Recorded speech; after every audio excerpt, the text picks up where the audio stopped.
Ini pertama kalinya aku ngelihat orang Indonesia di K-pop. Dia cantik, dia akan sangat populer sih. Untuk masuk ke agensi Big Three seperti SM, itu benar-benar nggak mudah banget loh guys. Nah, Lee mengatakan dari ratusan trainee, ada beberapa kali proses penentuan untuk memperkecil pilihan anggota yang akan didebutkan. Hi everyone, I'm Sul Kim and welcome back to my YouTube channel. Guys, lagi nonton, how are you today? Apakah dalam kondisi yang baik-baik saja? Atau mungkin sebaliknya ya guys, lagi dalam kondisi yang gak baik-baik aja? Apapun yang terjadi, kalian gak boleh menyerah ya. Ayolah semangat. Fighting! Well, dalam video kali ini seperti yang sudah kalian lihat di judul dan juga di thumbnail, udah jelas ya apa yang akan kita bahas. Yup, sebenar banget. Kali ini kita bakal bahas tentang Carmen yang menjadi idol K-pop Indonesia pertama yang berhasil debut di Big Three. Tepatnya adalah di SM Entertainment. Wow, dewa. By the way teman-teman, sekedar untuk informasi saja, sebelumnya untuk SM Entertainment itu telah mengumumkan bahwa girl group baru mereka yang sangat dinantikan akan debut pada Februari 2025. Laporan lebih lanjut mengungkapkan bahwa nama grupnya adalah Heart to Hearts dan akan terdiri dari 8 orang member. Perusahaan tersebut juga sudah mengungkapkan tanggal debut dan bahkan para membernya sendiri melalui video teaser pendek yang diputar selama konser ulang tahun ke-30 SM Town Live di Seoul pada tanggal 12 Januari. Dan guys, usai video teasernya dirilis dan juga konfirmasi tentang SMNGG akan segera didebutkan, rumor-rumor pun lantas beredar di sosial media. Di sini ada seorang netizen yang sudah mengunggah informasi tentang grup yang akan segera didebutkan itu. Dan bahkan itu terjadi sebelum video teasernya ditayangkan selama SM Town Live. Dalam unggahannya yang sekarang menjadi viral, netizen itu mengklaim bahwa girl group itu akan beranggotakan 4 orang Korea dan 4 orang member asing. Unggahan itu juga mengklaim bahwa ke-8 membernya itu masih di bawah umur, dengan yang termuda berusia 15 tahun. Sementara itu untuk konsep, netizen itu mengatakan bahwa konsepnya nanti akan memiliki nuansa yang dreamy, mirip seperti Red Velvet, FX, dan juga OMG miliknya New Jeans. Alright, jadi kurang lebih seperti itulah bagaimana postingan dari netizen tersebut yang sekarang menjadi viral. Lantas, apakah benar seperti itu? Untuk lebih jelasnya, mungkin kita bisa lihat saja ya guys bagaimana ke depannya. Anyway, ngomong-ngomong soal 8 members dari Heart to Hearts, ternyata teman-teman dari 8 member ini, ada satu membernya yang berasal dari Indonesia. Dia adalah Carmen. Berdasarkan informasi yang aku dapatkan sejauh ini, Carmen sendiri itu lahir dengan nama Nyoman Ayu Carmenita. Dari namanya saja sudah jelas sih dari mana dia itu berasal. Asalnya adalah dari Bali teman-teman. Carmen sendiri lahir pada tanggal 28 Maret tahun 2006 di Bali dan disebut bergabung dengan SM Entertainment sejak tahun 2022. Dia disebutkan memiliki bakat menyanyi, rap, dan juga bermain piano. Keluarga dari Carmen itu disebut merupakan seniman nih guys di Bali. Dan guys, sebenarnya ya sebelum bagaimana konfirmasi dari SM Entertainment, kita sempat ngebahas gitu tentang Carmen yang akan debut di SMNGG. Terutama bagaimana postingan dari Ibu Carmen yang diduga seperti kayak nggak sengaja gitu loh memberikan kita kabar bahwa Carmen berhasil masuk line up untuk debut. Jadi guys, pada kala itu ibunya Carmen menuliskan seperti ini. Finally, mimpi putriku akhirnya akan menjadi kenyataan. Rindu denganmu, tunggu mama sebentar lagi akan menemuimu. Tetap jaga kesehatan ya. Jadi pada kala itu postingan Bu Carmen ini sempat viral dan juga ramai banget diperbincangkan. Dan banyak banget netizen yang sudah berpikiran bahwa Carmen berhasil masuk line up debut. Selain itu, sebelum teasernya ini dirilis ya, Carmen itu juga sempat loh ramai diperbincangkan oleh netizen Korea di komunitas online Korea. Nah, pada kala itu ada seorang OP yang membuat postingan dengan mengatakan, ini pertama kalinya aku ngelihat orang Indonesia di K-pop. Dan di bawah postingan tersebut banyak banget nih dari netizen yang sudah memberikan berbagai macam reaksi. Kalau aku baca-baca komentarnya mostly positif. Adapun komentar-komentar netizen seperti ini guys, coba kita lihat bareng-bareng. Wow, meskipun dia pakai masker, dia itu sangat cantik loh. Aku paling penasaran sih dengan orang ini. Jadi dia orang Indonesia ya. Wow, lihat deh proporsinya. Dia sudah terlihat cantik. Carmen, dia memberikan kesan SNSD. Dia paling menonjol sih di foto seluruh tubuh mereka. Dia terlihat cantik hanya dengan berjalan-jalan. Wow, meskipun dia memakai masker, dia tetap cantik. Dia juga mengeluarkan aura Yuna. Wow, dia mempunyai struktur tulang seperti selebritis. Dia berbeda. Alright, kalau kita lihat ya, banyak banget dari netcore yang sudah memuji bagaimana Carmen, terutama tentang bagaimana proporsinya yang disebut benar-benar bagus banget. By the way, kalian penasaran nggak gimana komentar-komentar dari netcore mengenai Carmen usai teasernya dirilis? Kalau kalian penasaran, ya udah aku bacain ya seperti apa translate dari komentar-komentar netizen seperti aku lansir dari Pancoa. Yang pertama ada yang komen kayak gini guys, namanya keren banget, dia imut, penggemarnya sudah berakting, tapi yang menyebalkan, but itu pasti akan bagus untuk faktor bassnya. Wah, dia cantik sekali ya, dia punya SM yang tertulis di tubuhnya. Yang dapat aku ketangkep adalah netizen ini mengatakan bahwa visualnya Carmen itu benar-benar visual khasnya SM. Dia mirip ya sama Sulin dari Triple S. Hah, aku sudah khawatir, tapi dia sangat cantik, dia akan sangat populer sih. Matanya berukuran setengah dari ukuran wajahnya. Dia mengingatkanku pada Jessica. Oke, jadi seperti itulah beberapa komentar-komentar dari netizen Korea. Yang mana kalau kita lihat komentarnya adem ayem ya, positif banget gitu, dan banyak banget yang memuji Carmen, terutama memuji bagaimana visualnya. Di sisi lain, banyak banget dari netizen Indonesia yang senang banget akan kabar yang satu ini. Netizen lantas mengungkapkan bahwa ini merupakan hal yang menjadi sejarah di dunia per K-popan, di mana akhirnya ada orang Indonesia yang berhasil debut di agensi Big Three. Dan guys, beberapa netizen berkomentar seperti ini. Coba kita baca seperti apa reaksi mereka.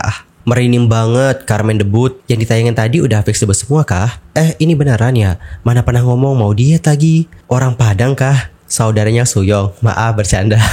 Oke, tahu kok bercanda ya. Agak mirip Suyong gak sih? Akhirnya ada yang dari Indo debut di Big Three ya. Ini serius gak sih? Kalau iya keren banget sih Carmen. Ini nanti kalau dia pulang ke Indonesia apa nggak dicintain ugal-ugalan nih sama warga plus 62? Keren dan bangga. Hah, jadi beneran ada trainee Indo? Kirain cuma rumor doang. Proud of you Carmen. Wah, bangga banget. Semangat Carmen, semoga sukses ya. Merinding, cantik, lancar ya debutnya, dan karirmu, lu keren banget sih Carmen. Siap mengawal heart to heart sampai sukses. Huha. Gua stand sih kalau ini. Big Three gila, sumpah nggak nyangka sih. Dari drama pertama kali SM, adain audisi di Jakarta, sampai rumor yang lolos jadi trainee, akhirnya ada nih yang tembus sampai debut. Mending SM jangan mancing-mancing sabaran netizen Indonesia ya kalau berlaku nggak adil ke Carmen. Ini baik debutnya udah ditunggu-tunggu loh. Carmen bakal jadi national little sisternya K-popers se-Indonesia Raya sih. Kalau sampai kena mistreatment, bakal down itu semua sosmed SM.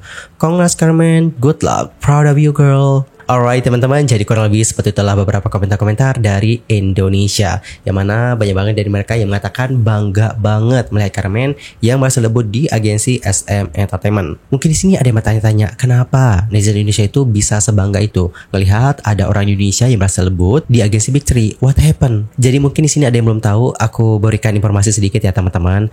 Jadi untuk masuk ke agensi Big Three seperti SM, JYP, YG, atau sekarang juga banyaknya menyebutkan Big Four seperti Hype, itu benar-benar nggak mudah banget loh guys. Itu sulit banget loh untuk masuk ke agensi-agensi besar seperti 4 agensi ini. Dan jangan berpikir setelah kalian masuk nih ke agensi 4 yang besar ini, kalian bisa langsung berleha-leha, bersantai-santai dan juga siap untuk didebutkan. No.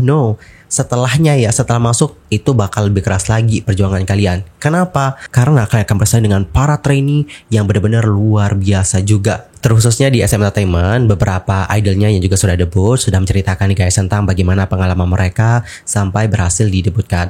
Di sini kita ambil contoh cerita dari K-Shiny dan juga Lee EXO ya guys. Misal untuk K-Shiny pernah mengungkapkan tentang bagaimana pengalamannya sampai berhasil debut di SM Entertainment di program YouTube Yoo Jae-suk, Just an Excuse. Dalam acara tersebut, Ki itu menjelaskan jika awalnya Shiny akan debut dengan 7 member. Nah, 7 member ini dipilih dari 20 anggota sebelumnya. Namun, sebelum itu, para trainee melakukan pertunjukan semacam survival idol guys. Yang mana acara ini diadakan oleh para guru dan juga tim dari SM Entertainment untuk masuk ke tim yang akan didebutkan. Pilihan tersebut dilakukan di depan kamera dengan puluhan dewan juri. Kalian pernah nggak nonton acara Produce 101? Di mana para trainee akan tampil di hadapan para mentor seperti itu dan mereka akan dinilai gimana kemampuan mereka? Pernah? Kurang lebih seperti itu. Atau kalian mungkin bisa nonton acara Baby Monster sebelum debut. Kurang lebih kayak gitu guys. Jadi mereka akan dinilai oleh para mentor ataupun para guru mereka di sana. Dan nanti bakal disaring nih mana-mana yang berpotensi untuk didebutkan. Lebih lanjut, Ki juga menceritakan bagaimana pengalamannya ketika menjadi salah satu trainee yang berjuang untuk masuk line up debut. Yang mengatakan ketika SM menentukan trainee mana yang akan masuk line up, agensi Pink itu akan melakukan sebuah survival show. Lebih lanjut, member Shiny itu mengatakan, Saat tes final, mereka akan melakukan syuting dengan kamera seperti tes masuk perguruan tinggi. Saat itu, kita akan berlatih mati-matian, seperti kesempatan itu hanya datang sekali. Kita tidak bisa menganggap teman dan adik seperti biasanya. Mereka adalah rival yang harus kita kalahkan. Ya bener-bener kayak survival banget guys, dimana kalian masih berjuang mati-matian untuk masuk line up debut. Dan guys, pengalaman serupa juga diceritakan oleh salah satu member dari EXO, yaitu Leza. Lee sendiri yang menceritakan itu di acara Idol Producer. Nah, Lee mengatakan bahwa dari ratusan trainee,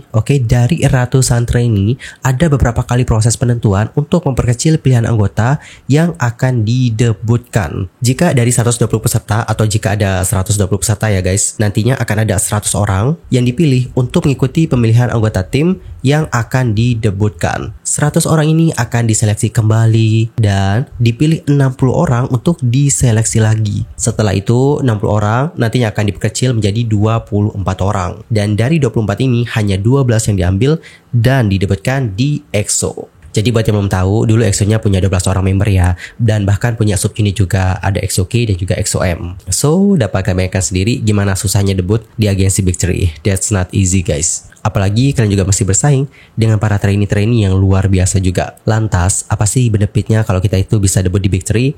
Sebenarnya benefitnya juga banyak sih guys, tapi mungkin aku bisa berikan beberapa hal yang umum saja ya. Oke, ini adalah hal yang umum. Benefit yang pertama adalah dari sisi investasi. Agensi besar seperti SM Entertainment itu memiliki banyak sumber penghasilan dan juga investor guys. Dengan dukungan modal yang besar tentunya akan mendukung aktivitas grup tersebut, baik itu untuk membuat lagu, merilis MV, hingga promosi. Apalagi di tengah persaingan K-pop yang benar-benar semakin keras ini, modal yang besar itu benar-benar dibutuhkan loh guys. Kemudian yang kedua adalah sudah punya fans. Jadi guys, biasanya ya banyak fans K-pop itu tidak hanya ngefans ke grup saja, enggak. Tapi ada juga dari mereka yang nge-stand agensi. Nge-stand agensi dalam artian mereka juga dukung nih semua artis di agensi tersebut. Dan sebenarnya ada beberapa alasan sih kenapa orang nge-stand agensi. Salah satu alasannya adalah dikarenakan rilisan-rilisan lagu dari agensi tersebut. So, dikarenakan rilisan-rilisan lagu yang mungkin sesuai lah gitu ya kan dengan tipe mereka, mereka pun nge-stand agensinya juga begitu. Dan ketika mereka nge-stand agensi dan ketika agensi ini debuting grup baru, biasanya mereka juga akan ngedukung grup baru tersebut dan juga menjadi penggemar. Begitu teman-teman. Jadi itulah beberapa alasan kenapa netizen Indonesia benar-benar bangga banget melihat Carmen yang berhasil debut di agensi SM Entertainment. Ya, kita doakan yang terbaik untuk Carmen. Semoga debutnya sukses bersama dengan Heart to Heart. Semoga semuanya dimudahkan. Fighting. Dan guys, gimana pendapat kalian tentang hal yang satu ini? Antar komennya di kolom komentar. Anyway, cukup sekian untuk hari ini. Aku Yusril Kim pamit ya, dan aku juga mohon maaf kalau ada kesalahan, baik itu dalam ucapan, sikap, tindakan, and everything. I'm so sorry banget. Sampai jumpa ya semuanya, dan jangan lupa untuk jaga kesehatan. Goodbye everyone. Guys, di akhir video ini aku izin ya untuk nge-spill produk-produk face care yang aku pakai. Siapa tahu ada yang tertarik. Kalau tertarik kalian bisa cek tag produk ya nantinya. Kita mulai dulu dari facial foam, boleh ya, dari facial foam dulu. Sebenarnya untuk facial foam aku sering ganti-ganti sih guys, tapi untuk sekarang ini aku pakai Wardah yang Crystal Secret. Sejauh ini aku suka sih sama produk ini karena kandungan yang ada dalam produk ini yaitu NMF Amino plus AHA PHA itu dapat mengangkat sel kulit mati yang ada di wajah kita sehingga membuat kulit tampak lebih cerah guys. Terus kalau serum, aku pakai ini sih guys, produknya Rojukis. By the way, kalau yang pink ini, yang Jeju Lotus, ini itu adalah untuk mencerahkan wajah ya guys. Ada 5 kali brightening efeknya. Sementara kalau yang hijau ini, yang tea tree bijanya, ini untuk kalian yang lagi berjerawat. Dan kalau aku sendiri lagi pakai yang ini sih guys. Dan pas aku pakai ini bagus sih, jerawatnya itu jadi kayak mulai mengering guys. Dan untuk informasi, produk ini juga udah BPOM dan juga halal ya guys. Terus aku juga pakai tonernya Wardah yang Lightning Face Toner. Anyway, ini tuh adalah toner dengan formula pH balance yang dapat menyegarkan sekaligus mempersiapkan dan menjaga keseimbangan pH alami kulit untuk ngebantu penyerapan produk sebelumnya. Jadi sebelum pakai serum, wajib pakai toner guys. Selain itu, formula tadi juga dikombinasikan dengan Advanced Niacinamide yang membantu kulit tampak lebih cerah dan juga bercahaya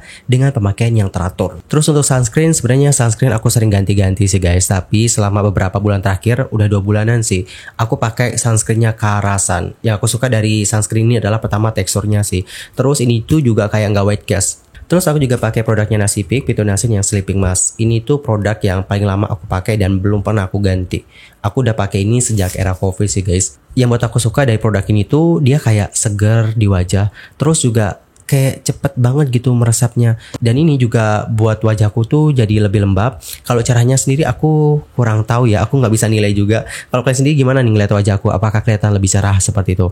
Dan untuk informasi saja, produk ini mengandung 5% niacinamide. So gimana nih teman-teman, apakah kalian tertarik juga untuk pakai produk-produk ini? Kalau kalian tertarik, kalian bisa cek tag produk.